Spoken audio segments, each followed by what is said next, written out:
Hello and welcome. আমি Habibur Rahman, digital হেল্পের পক্ষ থেকে সবাইকে জানাই স্বাগত। আজকে টিউটোরিয়ালটা মূলত হলো যে মে দিবস নিয়ে আমরা কিভাবে একটি পোস্টার তৈরি করতে পারি, বা পয়লা মে সম্পর্কে একটা পোস্টার বা ব্যানার আমরা কিভাবে তৈরি করে নিতে পারি আমাদের অ্যান্ড্রয়েড ফোন দিয়ে। মূলত সেই সম্পর্কে আজকে টিউটোরিয়ালটা। আজকে আমি খুব সহজে আপনাদেরকে স্টেপ বাই স্টেপ দেখাবো কিভাবে মে দিবসের একটি ব্যানার বা পোস্টার আমরা ডিজাইন করতে পারি আমাদের ফোনে।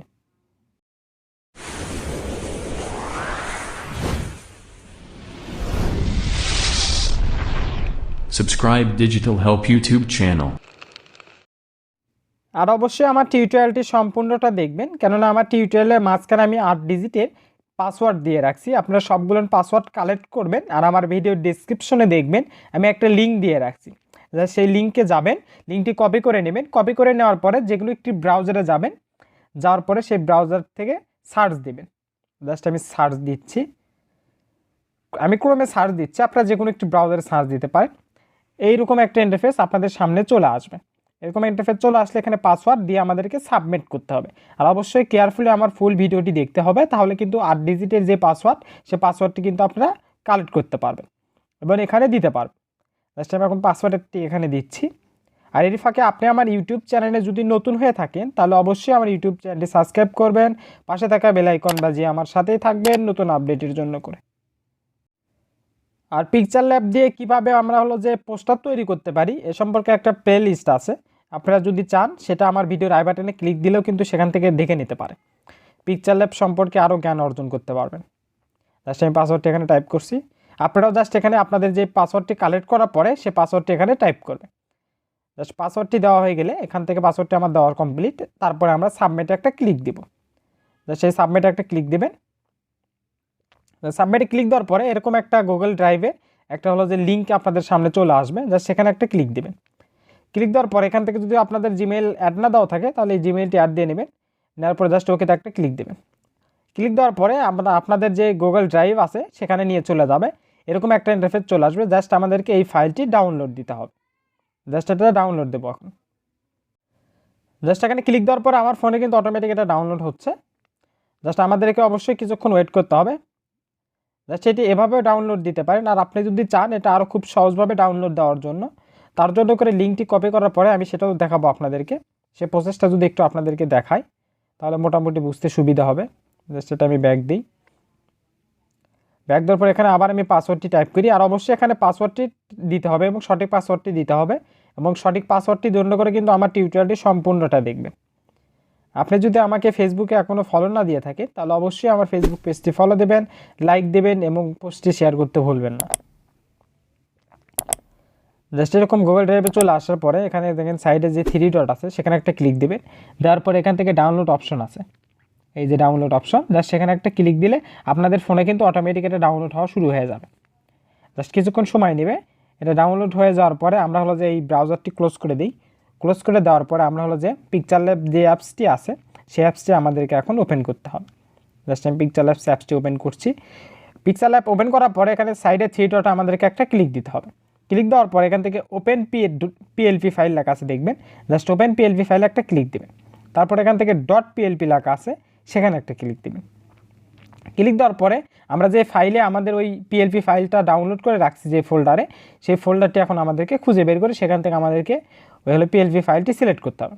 সেইটা জাস্ট এখানে আমরা একটা ক্লিক দেব। ক্লিক দেওয়ার পরে ওপেন অ্যান্ড অ্যাডে একটা ক্লিক দিতে হবে।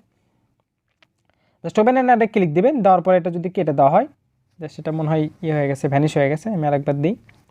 জাস্ট ওপেন অ্যান্ড অ্যাডে ক্লিক দেবেন। দেওয়ার পরে এরকম একটা ইন্টারফেস চলে আসবে। এখান থেকে আমি প্রত্যেকটাতে হলো যে লক দিয়ে রাখছি, আপনারা জাস্ট লকগুলো তুলে দেবেন, তাহলে কিন্তু অনায়াসে এই যে আপনারা ইমেজটি দেখতেছেন বা পোস্টারটি দেখতেছেন এটা কিন্তু আপনারা ব্যক্তিগতভাবে ব্যবহার করতে পারেন। তার জন্য করে আমরা ইমেজটি চেঞ্জ করতে পারি লকটি তুলে দেওয়ার পরে। এটা হলো যে আমাদের মূল যেই পোস্টারটি, সেই পোস্টারটি। তারপরে নামটা যদি পরিবর্তন করার প্রয়োজন হয়, যদি চান, সেটা ক্ষেত্রে কিন্তু নামটা পরিবর্তন করে নিতে পারেন। দেখেন এখানে সবগুলোতে আমি লক দিয়ে রাখছি। জাস্ট লকটি তুলে দেওয়ার পরে দেখেন আমি কিন্তু নামটা পরিবর্তন করতে পারবো। লকটি না তুলে দিলে কিন্তু আপনারা পরিবর্তন করতে পারবেন না। জাস্ট এখানে সবগুলোতে আমি লক দিয়ে রাখছি। আর ছবিটা অ্যাড দেওয়ার জন্য করে এই ছবিটা আপনারা ডিলিট করে দেবেন। তারপরে আমি সেই প্রসেসটাও আপনাদেরকে দেখাবো যে কীভাবে একটা ছবি এখানে অ্যাড দেবেন। আশা করি আমার টিউটোরিয়ালটি মনোযোগ সহকারে সম্পূর্ণটা দেখবেন। জাস্ট আমরা যেহেতু এক পিকচার এক দিতে চাচ্ছি, জাস্ট এখানে প্লাস আইকনে ক্লিক দিই, দেওয়ার পরে এখানে চলে যাব।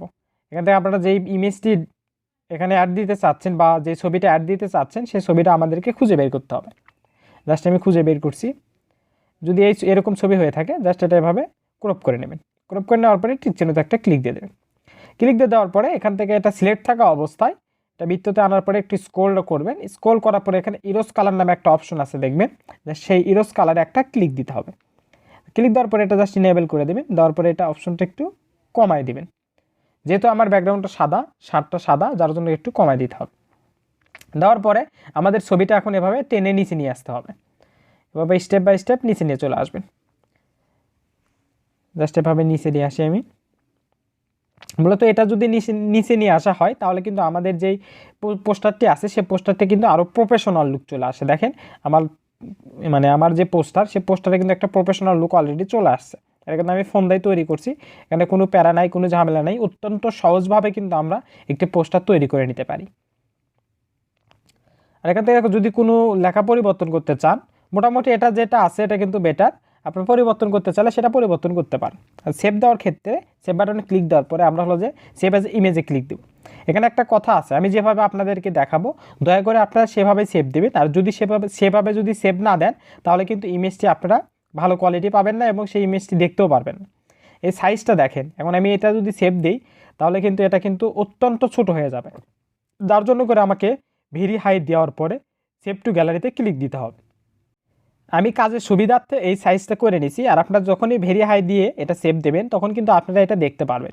আর আমি যেভাবে যে ফ্রন্টে রাখছি বা যে সাইজে রাখছি সেই অবস্থায় যদি আপনারা সেভ দেন তাহলে কিন্তু সেটা দেখতে পারবেন না। আমি সেটাও আপনাদেরকে দেখাবো সেভাবে সেভ দিলে কীরকম লাগে আর কি।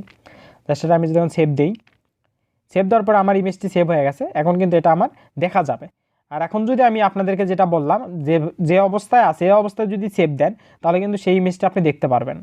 আমি ইমেজটি সেভ দিছি, এখন যদি গ্যালারিতে যাই আমি গিয়ে যদি সেটা আপনাদেরকে দেখাই, জাস্ট রিসেন্টে দেওয়ার পরে এই যে দেখেন ইমেজটা কিন্তু কিছুই বোঝা যাচ্ছে না। আর এটা হলো যে সঠিক, যেটাতে সব কিছু বোঝা যাচ্ছে।